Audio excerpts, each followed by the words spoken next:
traveled to Gulu district Ayom village where Helen Kilama's 6 acres of hired farmland are tucked. You need to get a garden first. You make a first cultivation, that is bush clearing, and then you go to the second cultivation, and then you go to the flowering. On 1 acre of land, she plants 1 kilogram of simsim seed. The small white grains are cast in the soil and can germinate within 2 to 3 days, depending on the amount of rain. And then after that, you weed. You weed the simsim. You weed once, because they are what? Helen spends 60,000 shillings every year per acre to be able to plant her seeds. When the crop is ripe, she harvests about 3 bags of simsim per acre, and this brings in about 1.5 million shillings from each. In modern agriculture, the simsim is planted in lines. This is unlike the method Helen has been using. I'm just seeking for the train of planting the simsim in line. She started out planting her grain on 1 acre 6 years ago. She has slowly grown her business. Me most to grow simsim because the price of the simsim nowadays, the simsim has market and the price is high. This year, she's expecting to harvest 18 bags of simsim from the 6 acres. 1 kilogram of simsim costs 5,000 shillings, and each 100 bag is sold at 500,000 shillings. The challenge will come when the rains too much again. I may not get the good simsim. The color will change, they will rot. Most of the money she gets from this is spent on school fees for the children in her care. 2.5 million for school fees every term.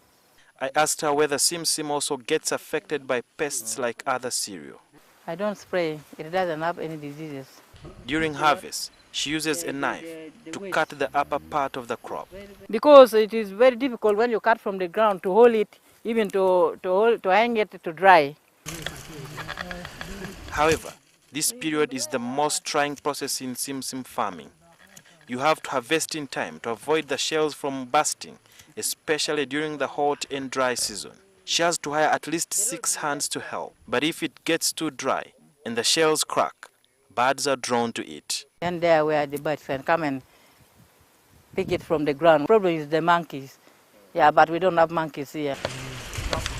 After harvesting the simsim, makeshift stands made of wood are erected a few inches above the ground, and the simsim is placed here to dry. After 3 weeks, the small bundles are exposed to the sunshine and they will dry enough. Then they bring tarpaulins and lay them all over this place. After that, they beat one by one. Then what follows is winnowing, and then they pack the simsim seeds for sale. The men go about their work very carefully, using ropes to ensure that the wind does not easily blow them away. Kilama has big plans for the future. I'm planning if I can get 10 acres. If I can get 10 acres for what? For doing my farming business. And I'm also planning to get the oxygen and ox plow. Simsim is consumed raw by some people, and the market in other regions is always readily available. The money is helping me. I'm started putting the structure of the accommodation of for my family. And since it does not easily go bad, it is easy to store as one waits for the best prices. Helen Kilama does not own the biggest simsim farm, but her story is a lesson that you can start small and grow big. Sudil Biarhanga, NTV.